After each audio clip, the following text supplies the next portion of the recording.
राधे राधे, जय श्री कृष्णा। मैं सीमा सिंह बड़ों को चरण स्पर्श, छोटों को प्यार और बराबर वालों को नमस्कार करती हूँ। आज हम एकादशी पर एक पौराणिक कहानी सुनते हैं। आज मैं आपके लिए एक प्राचीन कहानी लेकर के आई हूँ। आशा करती हूँ यह आपको जरूर पसंद आएगी। आइए अब हम एकादशी की व्रत कथा सुनते हैं। एक बार की बात है, उज्जैन के एक राजा विक्रमादित्य थे। वे बड़े ही न्याय प्रिय थे। एक बार वे एक आश्रम में पहुंचे, जहां अनेक ऋषि मुनि ब्राह्मण हवन कर रहे थे। कोई शास्त्र का पाठ पढ़ रहा था, तो कोई मंत्रों का जाप कर रहा था, तो कोई माला फेर रहा था। सभी ऋषि मुनि कोई न कोई कार्य कर रहे थे। कोई यज्ञ हवन में बैठा था, तो कोई माला का जाप कर रहा था, तो कोई मुनि जोर जोर से मंत्रों का उच्चारण कर रहा था। पूरा आश्रम मंत्रों यज्ञ हवन से गुंजायमान हो रहा था। जैसे ही राजा विक्रमादित्य अपने घोड़े से उतरकर उन ऋषि मुनियों के पास में पहुंचे, तो सभी ने हवन यज्ञ शास्त्र पढ़ना, मंत्रों का बोलना बंद कर दिया। राजा ने उन्हें प्रणाम किया, लेकिन किसी ने भी उन्हें आशीर्वाद नहीं दिया। तब राजा ने उदास मन से सभी ऋषि मुनियों से पूछा कि आप सभी ने मुझे देखते ही अपना अपना कार्य करना क्यों बंद कर दिया। तब एक ब्रह्मचार्य ऋषि बोले कि अरे राजन, आप नुग्रे हो। आपने किसी को भी अपना गुरु नहीं बनाया है। हम आपके सामने अपना धार्मिक आयोजन नहीं कर सकते। जिस मनुष्य ने अपने जीवन में गुरु नहीं बनाया, उसका जीवन व्यर्थ है। तब उदास मन से राजा वहां से निकल गए और चलते चलते जंगल में पहुंच गए। जंगल में भटकते भटकते वे यह सोचने लगे कि मैं अपना गुरु किसे और कैसे बनाऊं। इस तरह बहुत सा समय जंगल में उन्हें भटकते भटकते हो गया। बिना अन्न जल के वे इधर उधर भटक रहे थे। तब एक दिन भटकते भटकते वो अपने ससुराल में पहुंच गए। तब वहां राजा का खूब आदर सत्कार हुआ। तब राजा विक्रमादित्य को उनकी रानी चंद्रावली के महल में भेज दिया। उस दिन रानी चंद्रावली का एकादशी का उपवास था। राजा भूख और प्यास से बेचैन थे। राजा विक्रमादित्य ने अपनी रानी चंद्रावली से पीने का पानी मांगा, तो रानी चंद्रावली ने राजा से कहा कि हे महाराज, आज मेरा एकादशी का उपवास है। मैं आपको अपने हाथ से जल नहीं पिलाऊंगी। किसी दासी के हाथ से आपके लिए जल मंगवाए देती हूँ। तब राजा विक्रमादित्य ने इसे अपना अपमान समझा। राजा विक्रमादित्य ने अपनी रानी से कहा कि हे रानी, मैं एक क्षत्रिय राजा हूँ। पानी पीऊंगा तो तुम्हारे ही हाथ से पीऊंगा, वरना मैं पानी नहीं पीऊंगा। रानी चंद्रावली ने इसे मजाक समझा। उसके बाद रानी चंद्रावली वहां से चली गई। उधर पानी न मिलने से राजा ने शरीर त्याग दिया। राजा की मृत्यु हो गई। उसके बाद राजा के शरीर से राजा का भंवरा निकल गया और भंवरा पानी की तलाश में उड़ता उड़ता फिरने लगा। तभी एक ब्राह्मणी ने जल का कलश पानी पीने के लिए उघाड़ा। भंवरा उस जल के कलश में चला गया। तभी ब्राह्मणी ने पानी पीकर कलश के ढक्कन लगा दिया। राजा का भंवरा उस कलश के भीतर ही रह गया। सुबह रानी चंद्रावली जब सोकर उठी तो अपने महल में पहुंची, तो उसने देखा कि राजा मर चुके थे। रानी चंद्रावली जोर जोर से रोने लगी। उसके रोने की आवाज सुनकर रानी चंद्रावली के माता पिता और भाई वहां पहुंचे। तब रानी चंद्रावली ने उनको पूरी बात बताई। तब चंद्रावली के पिता ने कहा कि तुम्हारी वजह से राजा की मृत्यु हो गई। तब रानी चंद्रावली ने कहा कि पिताजी, कल मेरा एकादशी का उपवास था, इसलिए मैंने अपने हाथ से उन्हें जल देने को मना किया था। तब उनके पिता ने कहा कि तुम्हें अग्नि परीक्षा देनी पड़ेगी। तब रानी चंद्रावली के लिए चिता बनाई गई और रानी चंद्रावली को चिता में बैठाया गया।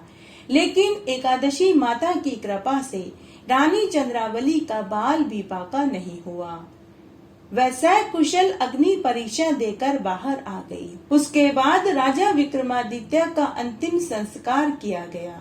उधर सुबह जब वही ब्राह्मणी सोकर उठी और जल का कलश उघाड़ा तो राजा विक्रमादित्य का भंवरा जल के कलश से बाहर आया। बाहर आते ही वह वापस अपने शरीर में जाने के लिए महल में पहुंचा, लेकिन उसे खुद का शरीर वहां दिखाई नहीं दिया। तब वह भंवरा शमशान घाट में पहुंचा, लेकिन वहां पर राजा विक्रमादित्य के शरीर को जलाया जा चुका था। तब राजा विक्रमादित्य का भंवरा बैकुंठ में इधर उधर भटकने लगा। उसके बाद रानी चंद्रावली विधवा का जीवन अपने मायके में ही रहकर जीने लगी। अब रानी चंद्रावली रोज 5 स्वर्ण मुद्राओं का दान करने लगी। उसके सतीत्व की वजह से राजा विक्रमादित्य का भंवरा बैकुंठ में पहुंचकर खुद के शरीर को प्राप्त करने के लिए इधर उधर भटकने लगा और देवताओं से विनती करने लगा। अब रोज अर्ध रात्रि को सभी देवता राजा विक्रमादित्य को कुछ समय के लिए जीवन देने लगे। उधर दूसरी तरफ उसी ब्राह्मणी को जब पता चला कि राजा विक्रमादित्य की विधवा रानी चंद्रावली रोज 5 स्वर्ण मुद्राओं का दान करती है, तो उस ब्राह्मणी ने अपने पति से कहा कि आप उज्जैन नगरी जाइए और स्वर्ण दान लेकर आइए ताकि हमारी गरीबी दूर हो सके।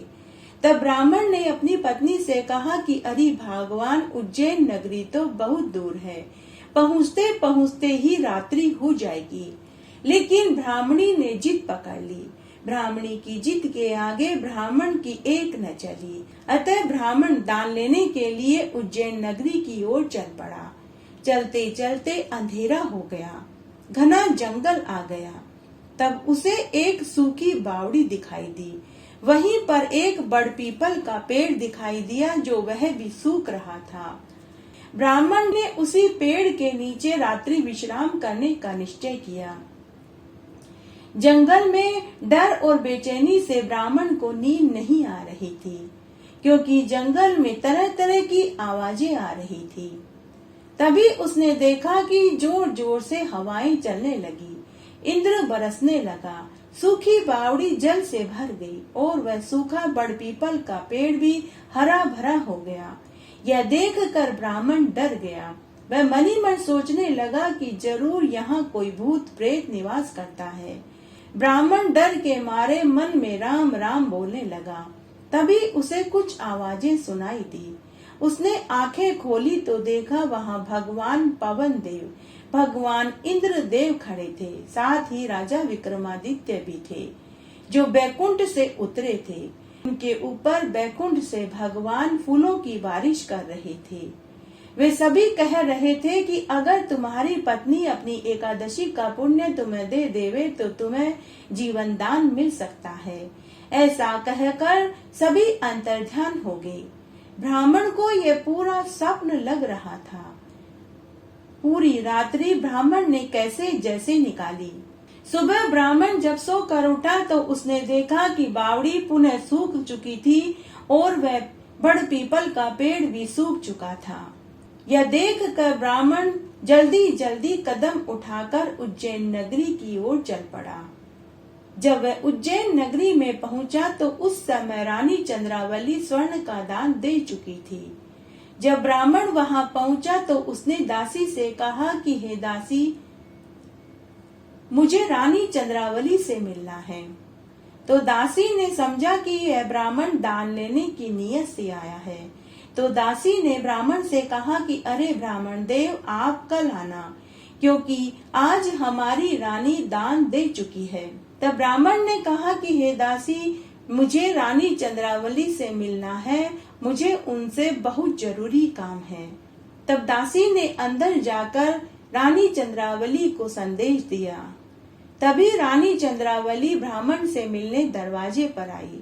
तब ब्राह्मण ने रानी चंद्रावली को रात्रि वाली पूरी घटना सुनाई और कहा कि हे रानी, मैं रात में आपके पति से मिला था। रानी ने कहा कि अरे ब्राह्मण, स्वर्ण पाने की लालसा में तुम क्यों झूठ बोल रहे हो। मेरे पति को मरे हुए तो बहुत समय व्यतीत हो चुका है।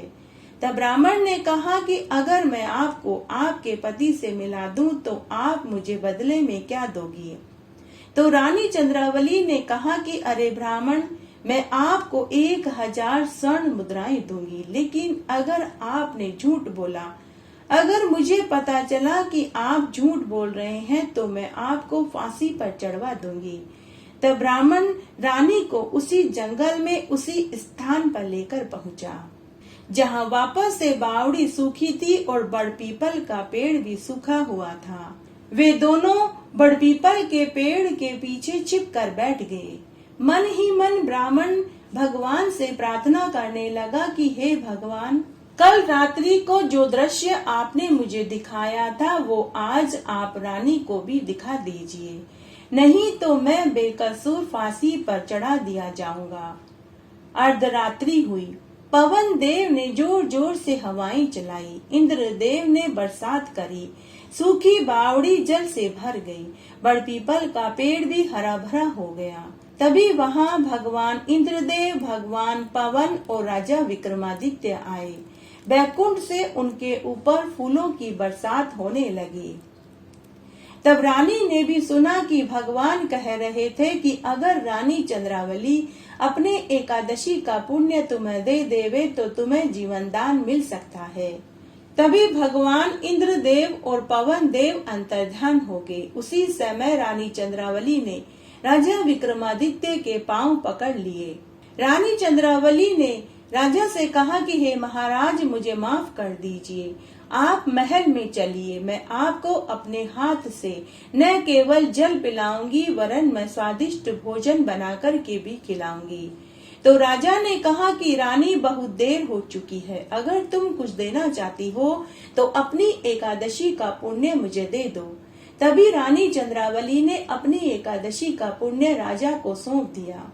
उसी समय राजा ने पुनः अपनी दह को प्राप्त कर लिया। उसके बाद राजा रानी ने उस ब्राह्मण को 5000 स्वर्ण मुद्राएं उपहार में दी।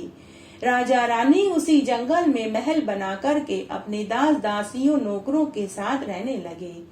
तब राजा ने बहुत सुंदर बगीचा लगवाया। उस बगीचे में तरह तरह के फल और फूल थे। तब एक बार की बात है, कैलाश से भगवान शंकर और माता पार्वती जी भ्रमण करते करते मृत्युलोक में पहुँचे और उसी राजा के बगीचे में टहलने लगे। बगीचा बहुत सुंदर था। सुंदर बगीचे को देखकर भगवान शंकर और माता पार्वती जी आश्चर्य में पड़ गए। उन्होंने वहीं थोड़ी देर विश्राम किया। तब भगवान शंकर ने माता पार्वती से कहा कि बहुत ही अप्रीतम अलौकिक बगीचा है, बस इस बगीचे में एक ही चीज की कमी है कि इसमें फेफ की जड़ नहीं है। उनकी आवाजें बाग का माली सुन रहा था। सुबह होने से पहले भगवान शंकर और माता पार्वती जी पुनः अपने लोक में चले गए। सुबह माली जब सोकर उठा तो वह राजा विक्रमादित्य के पास गया और रात्रि की पूरी घटना राजा से कह सुनाई। तब राजा विक्रमादित्य ने रानी चंद्रावली से कहा कि हे रानी, मैं फेफ की जड़ लेने शंकर भगवान के पास कैलाश पर जा रहा हूँ। उसके बाद राजा कैलाश की ओर रवाना हो गए। जब भगवान शंकर को पता चला कि राजा फेफ की जड़ लेने कैलाश पर आ रहे हैं तो उन्होंने माता पार्वती से कहा कि हे प्रिय, तुम मेरे लिए भांग बनाओ, मैं 12 बरस तक सोना चाहता हूँ। तब माता पार्वती जी ने भांग रगड़ रगड़ कर बनाई और भोले बाबा को पिला दी। उसके बाद महादेव जी 12 बरस के लिए भांग पीकर सो गए। तभी राजा विक्रमादित्य कैलाश पर पहुँच गए। तब राजा ने माता पार्वती जी को प्रणाम किया और अपने आने का कारण बताया। तब माता पार्वती ने राजा विक्रमादित्य से कहा कि हे पुत्र, तुम्हें आने में देर हो गई। अभी अभी भगवान 12 बरस के लिए भांग पीकर सो गए हैं, तुम 12 बरस के बाद आना। लेकिन राजा ने कहा कि हे माते, मैं भगवान से मिले बिना पुनः मृत्युलोक में नहीं जाऊंगा और ना ही मैं अन्न जल ग्रहण करूंगा। राजा वहीं कैलाश पर तपस्या करने लगे। भूख और प्यास से बेचैन होकर कुछ बरस के बाद राजा दोबारा मर गए। 12 बरस के बाद शंकर भगवान की नींद खुली तो उन्होंने माता पार्वती से राजा के आने का और मरने का समाचार सुना। तब भगवान शंकर ने माता पार्वती से कहा कि हे गौरा, तुमने उसकी लाश को अब तक कैलाश पर क्यों रख रखा है? यह पावन पवित्र स्थान कैलाश है, उस लाश का यहाँ पर क्या काम? तब माता पार्वती जी ने कहा कि उस राजा ने आपसे मिलने के लिए कठोर तप किया, कई बरस तक वह जीवित रहा। तब माता पार्वती जी ने कहा कि हे देव, उस राजा ने आपसे मिलने के लिए अन्न जल त्याग दिया, उसने कठोर तपस्या करी, वह कई बरस तक जीवित रहा। आपसे मिलने की चाह में उसने अन्न जल भी ग्रहण नहीं किया, अब आपको उसे जीवित करना ही पड़ेगा। माता पार्वती जी ने जिद पकड़ ली। तब भगवान शंकर ने संजीवनी जल डालकर राजा विक्रमादित्य को जीवित कर दिया। जैसे ही राजा सोकर उठा तो राजा ने भगवान शंकर को प्रणाम किया। भगवान शंकर से राजा ने वचन मांगा। उस समय भगवान शंकर भांग के नशे में थे, उन्होंने वचन दे दिया। तब राजा ने भगवान शंकर से फेफ की जड़ मांगी। भगवान शंकर बोले कि पुत्र, कैलाश पर फेफ की जड़ नहीं है, यह जड़ तो बैकुंठ में राजा बासक के बाग में मिलेगी। तब भगवान शंकर माता पार्वती व राजा विक्रमादित्य को लेकर बैकुंठ में राजा बासक के बाग में पहुँचे। उनसे फेफ की जड़ मांगी, लेकिन राजा बासक ने कहा कि हे शंकर भगवान, अगर आप कैलाश के लिए फेफ की जड़ मांगते तो मैं निश्चित दे देता, लेकिन मृत्युलोक के लिए मुझे भगवान ने फेफ की जड़ देने से मना किया है। अगर आप भगवान से अनुमति मांग ले तो मैं आपको मृत्युलोक के लिए फेफ की जड़ दे सकता हूँ। तब भगवान शंकर ने माता पार्वती व राजा विक्रमादित्य को कैलाश पर जाकर इंतजार करने को कहा और स्वयं भगवान के पास पहुँच गए। उधर बैकुंठ में भगवान के दूत सोने का महल बना रहे थे। माता पार्वती जी ने दूतों से पूछा कि यह सोने का महल किसके लिए बन रहा है? तो देवदूत बोले कि मृत्युलोक में एक रानी है जो रोज स्वर्ण दान करती है, यह महल उन्हीं के लिए बन रहा है। माता पार्वती जी के साथ राजा विक्रमादित्य ने भी यह सुना। यह सुनते ही राजा विक्रमादित्य को अभिमान आ गया कि मृत्यु लोक में तो मेरी पत्नी चंद्रावली ही है जो स्वर्ण दान करती है। राजा विक्रमादित्य मनी मन सोचने लगे कि मेरे मरने के बाद इस महल में मैं ही अपनी रानी के साथ रहूंगा। जैसे ही राजा विक्रमादित्य के मन में घमंड आया, उसी समय वह सोने का महल गिर गया, क्योंकि गर्व की परत तो गर्त में ही मिलती है। इसके बाद माता पार्वती जी राजा विक्रमादित्य के साथ पुनः कैलाश पर पहुंच गए। उधर शंकर भगवान ने ईश्वर से फेफ की जड़ मांगी, लेकिन ईश्वर ने कहा कि हे शंकर भगवान, अगर मृत्युलोक में फेफ की जड़ पहुंच गई तो यहाँ बैकुंठ में अनर्थ हो जाएगा। तब शंकर भगवान बोले कि हे ईश्वर, अगर मैं फेफ की जड़ राजा को नहीं देता हूँ तो मेरा वचन टूट जाएगा। अब आप ही बताएं कि क्या किया जाए। तब ईश्वर ने कहा कि आप सूखी लकड़ी को आला गीला पत्ते में लपेट करके उसे दे दो, इससे वचन भी रह जाएगा और फेफ की जड़ मृत्युलोक में भी नहीं पहुँचेगी। तब शंकर भगवान ने ऐसा ही किया। शंकर भगवान ने सूखी लकड़ी केले के आला गीला पत्ते में लपेटकर राजा को दे दी और कहा कि हे राजन, आप इसे मृत्युलोक में ले जाकर ही खोलना, बीच रास्ते में मत खोलना, नहीं तो यह नष्ट हो जाएगी। उसके बाद राजा विक्रमादित्य ने माता पार्वती और शंकर भगवान को प्रणाम किया और पुनः मृत्युलोक की ओर चल दिया। लेकिन माता पार्वती जी ने अपनी दिव्य दृष्टि से पता लगा लिया कि उसमें सूखी लकड़ी है।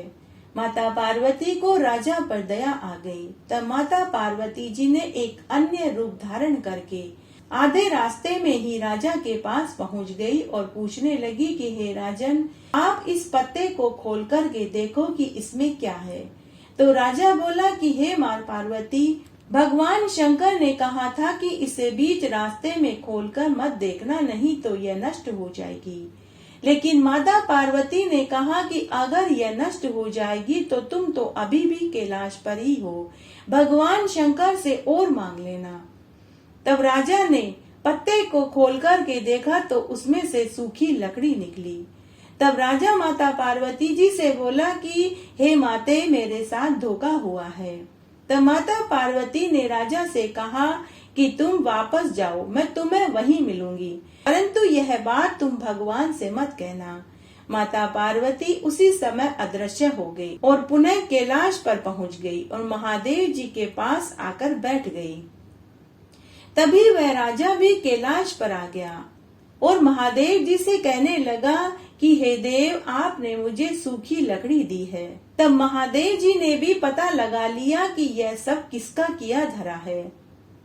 तो वो माता पार्वती जी से बोले कि हे प्रिय, आपने ऐसा क्यों किया। तब माता पार्वती जी हंसकर बोली कि अब कुछ नहीं हो सकता, आपको इस राजा को फेफ की जड़ देनी ही पड़ेगी।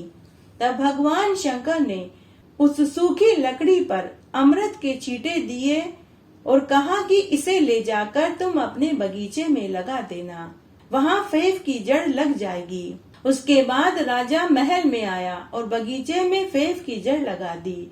2 ही दिन में उसमें सुंदर सुंदर फूल उगाए। मृत्युलोक में फेफ की जड़ में फूल उगते ही बैकुंठ में वासना ने पांव पसार लिए। जब ईश्वर को पता चला तो भगवान ने दूत भेजकर राजा के बाग में से फेफ की जड़ उखाड़कर लाने का आदेश दे दिया।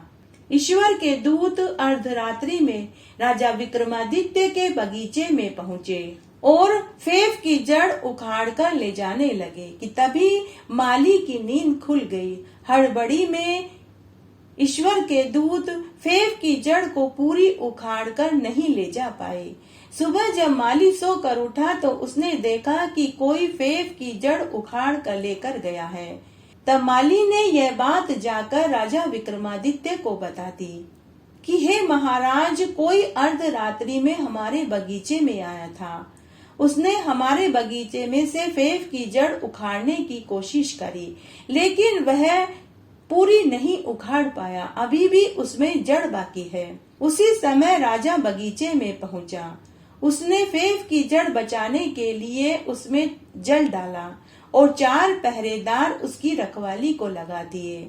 2-4 दिन में ही फेफ की जड़ पुनः हरी भरी हो गई और वासना बैकुंठ में चली गई।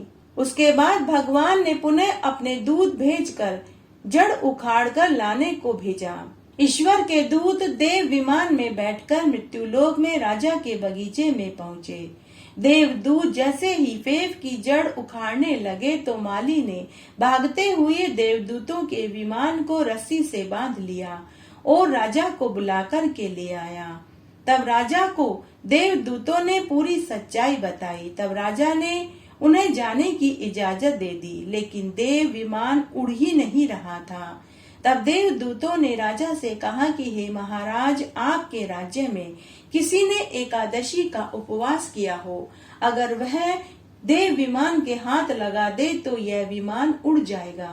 तब राजा ने कहा कि मेरी पत्नी चंद्रावली हर एकादशी का उपवास रखती है। तब रानी चंद्रावली को बुलाया गया। रानी चंद्रावली ने देव विमान को हाथ लगाया, लेकिन देव विमान 7 कदम चलकर रुक गया। तब देवदूत राजा से बोले कि हे महाराज, आपकी रानी ने एकादशी का पुण्य आपको सौंप दिया, इसलिए आप किसी और को बुलवाइए। तब राजा ने पूरी नगरी में ये ढिंडोरा पिटवाया कि अगर किसी ने 24 एकादशी का व्रत किया हो तो वह अपनी एकादशी का पुण्य देने के लिए राजमहल में आए, उसे मुंह मांगा इनाम दिया जाएगा। पूरी नगरी में कोई नहीं था जिसने की एकादशी का उपवास किया हो। तब राजा के महल में एक तेलन आई। राजा ने तेलन से पूछा, हे देवी, क्या तुमने 24 एकादशी का उपवास किया है? तो तेलन ने कहा कि हाँ महाराज, मैंने 24 एकादशी का उपवास किया है। तब राजा ने कहा कि हे देवी, तुम इस देव विमान के हाथ लगा दो। तेलन के हाथ लगाते ही वह विमान उड़ने लगा। तभी वहां आकाशवाणी हुई कि यह तेलन बहुत सती महिला है, इसकी यहाँ मृत्युलोक में नहीं बैकुंठ में ज्यादा जरूरत है, इसलिए इस तेलन को भी देव विमान में बैठाकर बैकुंठ में ले आओ। तब दूत तेलन को लेकर विमान में बैकुंठ जाने लगे।